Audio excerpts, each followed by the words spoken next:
Pronoun, adjective, verb और adverb. ठीक है, 5 भेद पढ़ चुके हो और 6वां भेद है जो बहुत इंपॉर्टेंट है, प्रीपोजिशन। प्रीपोजिशन, ठीक है, इसका अर्थ होता है संबंध सूचक। क्या होता है? संबंध सूचक। इसका अर्थ होता है संबंध सूचक।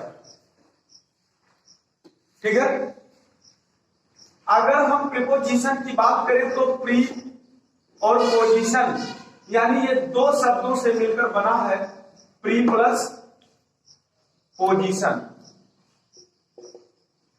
देखिए, प्री का मतलब होता है पहले। क्या होता है? पहले। और पोजीशन का मतलब स्थान लेने वाला। प्री का मतलब पहले और पोजीशन का मतलब स्थान या स्थिति लेना। मतलब ध्यान दीजिएगा सभी लोग, प्रीपोजिशन जो है वो 2 शब्दों से मिलकर बना है, एक है प्री, दूसरा है पोजीशन। प्री का अर्थ होता है पहले, किसी मतलब प्री का अर्थ ही होता है पहले, और पोजीशन का मतलब स्थान लेना। मतलब किसी शब्द से पहले स्थान ग्रहण करना ही क्या कौन शब्द होता है? प्रीपोजिशन होता है। क्या होता है? और ये प्रीपोजिशन का यहाँ पे अर्थ देखा जाए तो संबंध सूचक, अर्थात नाउन या प्रोनाउन के बीच संबंध बताने वाले शब्द को क्या कहते हैं? प्रीपोजिशन। प्रीपोजिशन कहते हैं। इसकी परिभाषा लिख सकते हैं, नाउन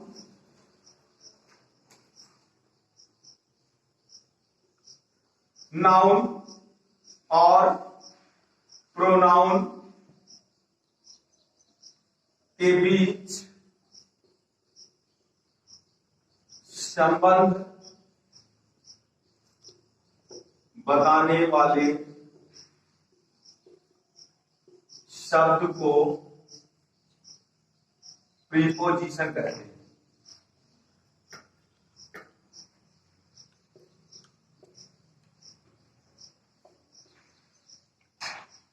नाउन और प्रोनाउन के बीच संबंध बताने वाले शब्द को प्रीपोजिशन कहते हैं। जिस प्रकार से, एक एग्जाम्पल देकर मैं बता रहा हूं, I live in the room. देखिए, यहां पे आई क्या है? एक प्रोनाउन है और लिव तो वर्ब है। अभी यही मैंने पूछा था, लिव वर्ब है, इन ये लिव होगा, इन। आई लिव, लिव क्या है? वर्ब। अच्छा, रूम क्या है? नाउन। अच्छा, ये है प्रोनाउन और ये है नाउन। और नाउन और प्रोनाउन के बीच ये कह रहा, आई माने मैं, लिव माने रहता हूं, रूम माने कमरा, यानी मैं कमरा रहता हूं, ऐसा नहीं होता है, कमरे में रहता हूं। तो यानी उसके अंदर मैंने एक ट्रिक बताया था कि प्रीपोजिशन है कौन? कौन है? ये चाचा है। कौन है? चाचा है। और चाचा का काम क्या होता है? घर के सारे भेद को बता देना। ठीक, अधिकतर जो है घर में ऐसे एक सदस्य होते हैं कि वो घर के सारे सदस्य को मतलब सारे भेद को बताते रहते हैं। मैंने ट्रिक पढ़ाया था। तो इसमें इन क्या काम किया है? आई और रूम दोनों के संबंध को बताया है कि आई क्या किया है? कमरे में है। क्या है? तो कमरे में होना, यानी आई और रूम का रिलेशन यहां हो गया। समझ रहे कि नहीं? तो इन क्या है? प्रीपोजिशन। और एक इन मैंने क्या बताया था, वो क्या था? एडवर्ब। इन एडवर्ब भी है। अभी मैं कहता हूं कि कम इन, तो यहाँ पे इन ये प्रीपोजिशन नहीं है, ये एडवर्ब है। क्यों? कम माने आओ, इन माने अंदर। अंदर यानी किसी स्थान के तरफ वो संकेत किया है। लेकिन अगर इसी इनके बाद कोई एक एग्जैक्ट स्थान में दे दूं, तब ये प्रीपोजिशन का काम करने लगेगी। जैसे यहां पे दिया करूं, समझ रहे हैं? चलिए अब हम शुरू करते हैं प्रीपोजिशन, ये तो मैंने जनरल बात मतलब इसकी परिभाषा दी, समझ रहे हैं। प्रीपोजिशन होता क्या है? नाउन या प्रोनाउन के बीच संबंध दर्शाने वाले शब्द को हम क्या कहते हैं? प्रीपोजिशन। शांत रहिए।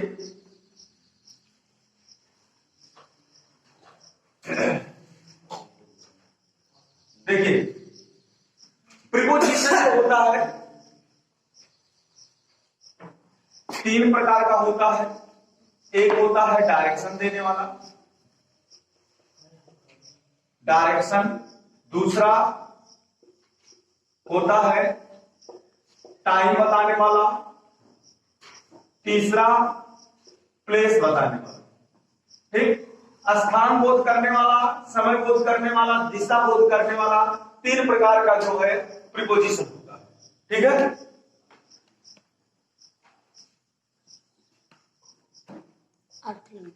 अब हम सबसे पहले शुरू करते हैं एक ट्रिक के माध्यम से। हम टाइम, डायरेक्शन जो है वो बहुत थोड़ा लंबा हो जाएगा, टाइम को हम जल्दी खत्म कर देंगे, इसलिए टाइम।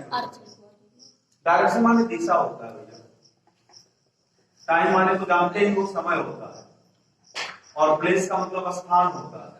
मतलब ये सब बोध करने वाले क्या होते हैं? प्रीपोजिशन शब्द होते हैं। ठीक है,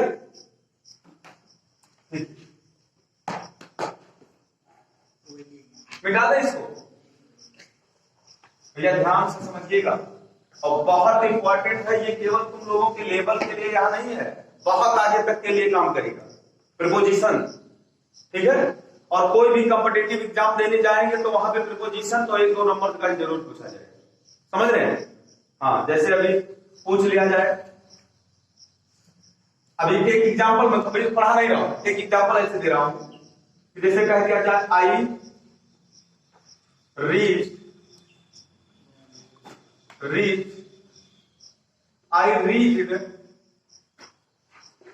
टू द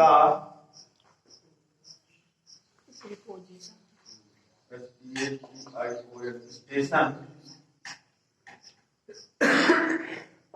इन टाइम। ये इन टाइम, इन क्या है? प्रीपोजिशन। दूसरी चीज, train, the train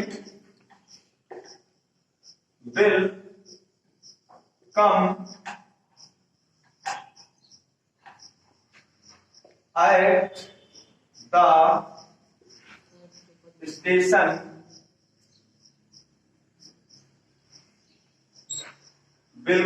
at the station on time। यहां पे देखिए, यहां इन क्यों लगा, यहां ऑन क्यों लगा? On time, in time. यहां कह रहा है कि मैं स्टेशन पर समय से पहुंचा, समय से पहुंचा से क्या अर्थ निकल रहा है? मैं स्टेशन पर समय पर पहुंचा, ऐसा भी कह सकते हैं लोग, कहते नहीं मैं स्टेशन पर समय पर पहुंचा। फिर यहां कह रहा है train will come at the station on time, train station पर समय पर आएगी। यहां भी समय पर आएगी, यहां पर भी समय पर पहुंचा, दोनों का अर्थ एक समय के साथ पर ही तो लग रहा है। तो यहां इन क्यों है, यहां आन क्यों है? यही है प्रीपोजिशन का कंफ्यूजन, समझ रहे हैं। तो इसे तुमको पढ़ना है कि यहां इन कैसे है, यहां आन कैसे है। तो इसको मैंने लिख दिया है, तो मैं बता दे रहा हूं क्यों है। जब कहीं हो समय यानी टाइम के पहले समय की बात की जा रही है, और समय के लिए अगर तुमको वहां पहुंचने की बात कही जा रही है, तो आप वहां पर, जैसे एक समझ लीजिए ट्रेन का टाइम है 10 बजे, ठीक, तो ट्रेन अपने समय पर ही आएगी, समय से पहले नहीं आएगी। अगर समय से पहले आ गई तो समय से पहले जाएगी, समझ रहे हैं। यानी ट्रेन का टाइम 10 बजे है, तो यहां एक एग्जिट टाइम है, वो ऑन टाइम लिखा जाएगा। क्या लिखा जाएगा? ऑन टाइम लिखा जाएगा। लेकिन अगर ट्रेन का टाइम 10 बजे है और तुम्हें पहुंचने के लिए कहा गया है, तो आप जो है 10 बजे वहां नहीं पहुंचेंगे। आपको वहां पहुंचने के लिए चाहे 1 मिनट पहले ही पहुंचना पड़े, आपको इन टाइम पहुंचना होगा। नहीं समझ में आया? इन टाइम पहुंचने का मतलब कि यानी चाहे 9:59 पर पहुंचो, 1 मिनट पहले नहीं पहुंचेंगे तो ट्रेन तो चली जाएगी। समझ रहे हैं ना? ट्रेन तो अपने टाइम से जाएगी, लेकिन अब अगर आपको कहा कि जिसे कहा गया 10 बजे ट्रेन है, तो ट्रेन तो 10 बजे पर है, वो ऑन टाइम है। और आपको कहा जाए कि 10 बजे स्टेशन पर पहुंचोगी, तो वो इन टाइम में लिखा जाएगा। नहीं समझ? एक और एग्जांपल, मान लीजिए 9:30 पर स्कूल में घंटी लगती है, तो इसके लिए कहा जाएगा कि घंटी ठीक विल रंग यानी बजेगी ऑन टाइम, क्योंकि वो 9:29 पर नहीं बजेगा। और अगर बज गया तो वो मिस्टेक है, चपरासी की मिस्टेक है कि वो गलती से 1 मिनट पहले घंटी बजा दिया। समझ रहे हैं भाई? वो तो किसी तरह से मिस्टेक करके 9:29 पर घंटी बजाया गया, लेकिन उसका टाइम क्या है? 9:30। तो वो ऑन टाइम है। क्या है? ऑन टाइम है। लेकिन अगर बच्चों को आने कहा जाए कि 9:30 पर घंटी लगती है, तो 9:30 पर आना है, तो आपको 9:30 पर नहीं आना। कम से कम की बात करें कि 1 मिनट पहले तो आपको यहाँ एंट्री करना ही है, तो आपको क्या लिखा जाएगा? In time. क्या लिखा जाएगा? अब तो समझ गए कि यानी इन टाइम कब लिखा जाता है? जब ऐसा समय वहां पर क्लियर हो कि चाहे मुझे 1 सेकंड पहले ही वहां पर हाजिर हो जाना, तो वो इन टाइम। और लेकिन वो अपने समय पर ही काम हो, तो ऑन टाइम। अब तो समझ में आ गया? बाकी इसको हम आगे पढ़ाएंगे, तो ऐसे एग्जाम्पल देखेंगे। चलिए,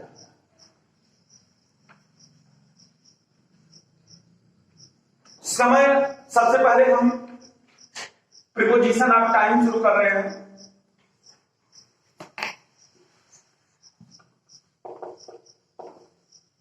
प्रीपोजिशन ऑफ टाइम,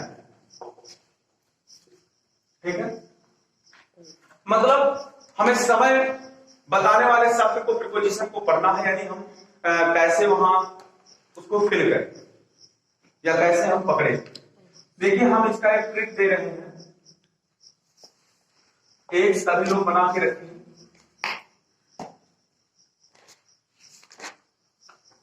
घड़ी बड़ी बना लेते हो? हाँ, 12, 3, 6, 9 घड़ी बनाओ।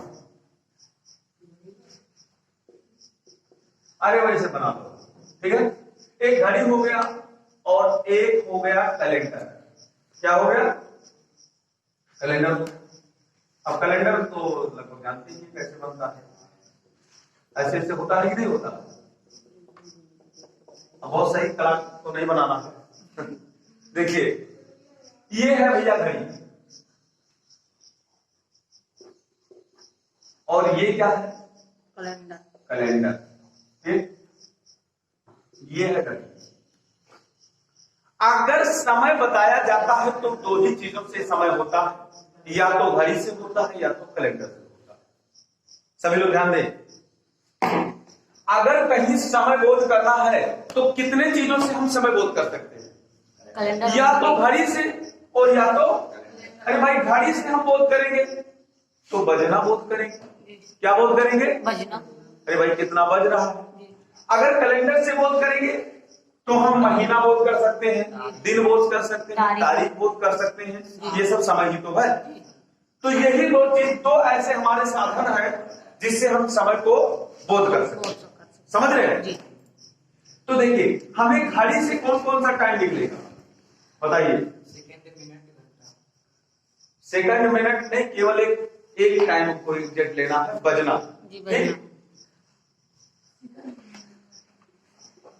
यानी समय बजने की बात अगर आएगी तो इससे मिलेगा। अच्छा, इससे हमको क्या मिलेगा? इससे हमें मिलेगा डे, डेट, ईयर, मंथ। यही तो मिलेगा, year, month, day, date. Day, date, year, month मिलेगा। और यहां बजना का मतलब क्लॉक। क्लॉक, क्लॉक का मतलब क्या होता है? बजना। यानी हमें अगर देखना है तो 4 प्रकार के टाइम यहाँ मिलेंगे और यहाँ पे हमको क्या मिलेगा, केवल एक प्रकार का टाइम मिलेगा, क्लॉक टाइम, बजना टाइम। ठीक, अब हमें ध्यान रखना है कि क्लॉक टाइम पे क्या होगा और डेट। देखिए डे और डेट अगर हमको प्रस्तुत हो रहा है तो प्रीपोजिशन हमारा हमेशा क्या लगेगा, ठीक है, ऑन, क्या लगेगा, और अगर ईयर और मंथ हो रहा है तो प्रीपोजिशन हमेशा क्या लगेगा, समय के लिए इन, ठीक है। और क्लॉक टाइम है तो हमेशा हमको क्या लगाना है, एट, ऑन, एट, इन। ये 3 प्रयोग हमें इससे कैलेंडर और घड़ी से पढ़ने को मिलेंगे, ठीक है। फिर से एक बात देख लीजिए, day date on, day date on, year month in, year month in, और clock at, at clock, at clock, day date on, year month in. समझ में आया? अब ऐसे एग्जाम्पल दे रहे हैं, यहां देखिए ऊपर दिखाई दे रहा है, देखिए जैसे कहा दिया जाए, आई शैल कम, आई शैल कम डॉट डॉट मंडे। बताइए भैया, हमें यहाँ प्रीपोजिशन भरना है और तुम्हें ऐसे देखे दे दिया है, ऑन, एट, इन, टू। ये 4 प्रीपोजिशन है। हाई स्कूल के पेपर में 2 नंबर का ये क्वेश्चन पूछा जाता है, प्रीपोजिशन, और शायद अब की बार क्या पूछा गया था ध्यान नहीं है, एट या इन का कुछ पूछा गया था। चलिए अब तुम लोग बताइए, इस ट्रिक से क्या कोई डाउट है? कुछ नहीं। मंडे, मंडे क्या है? डे है। क्या है भैया? हमने बताया डे और डेट मिल जाए तो तुम्हें क्या लगाना है, ऑन, 100%, कोई डाउट नहीं, समझ गए? चलिए अगर कह दिया जाए कि योर BIRTH बर्थडे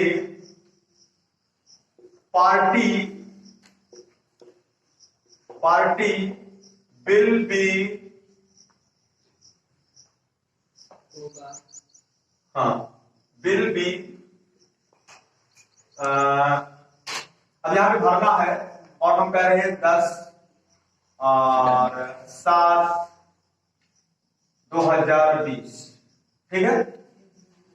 अब बताइए क्या भरे, चेक करिए ध्यान से, आज ही होगा भैया। अरे ये डेट है, 10/7/2020 लिखा है, ये डेट।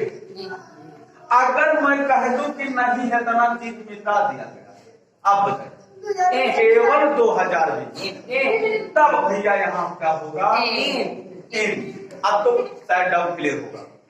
अगर ईयर है, केवल ईयर का मतलब समझ रहे हैं, केवल सन दिया, ईयर का मतलब सन होता है, और मंथ का मतलब महीना होता है, तो और डेट का मतलब तारीख होता है, और डे का मतलब दिन होता है। अब भैया बताइए तारीख और सन में अंतर है कि नहीं?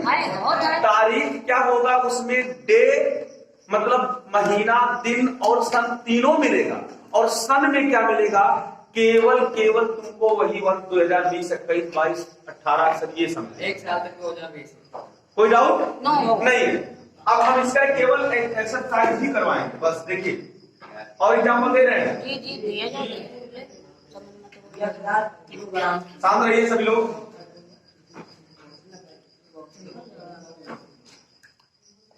चलिए, Shyam will go to school, Shyam will go to school 9:00 के क्लॉक। बताइए, बस कोई डाउट नहीं। अगर क्लॉक टाइम है तो यहाँ क्या लगेगा, एट। समझ गए होंगे? एट कब लगेगा, जब बजने की बात करी जाएगी। क्या लगेगा, बजने की बात।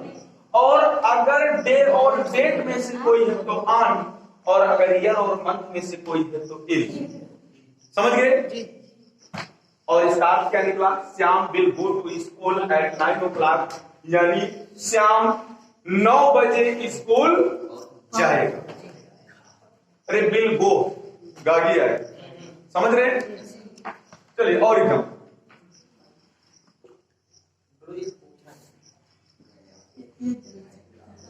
ध्यान दीजिए। देखिए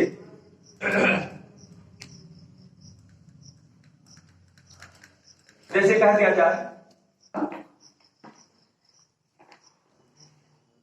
द स्कूल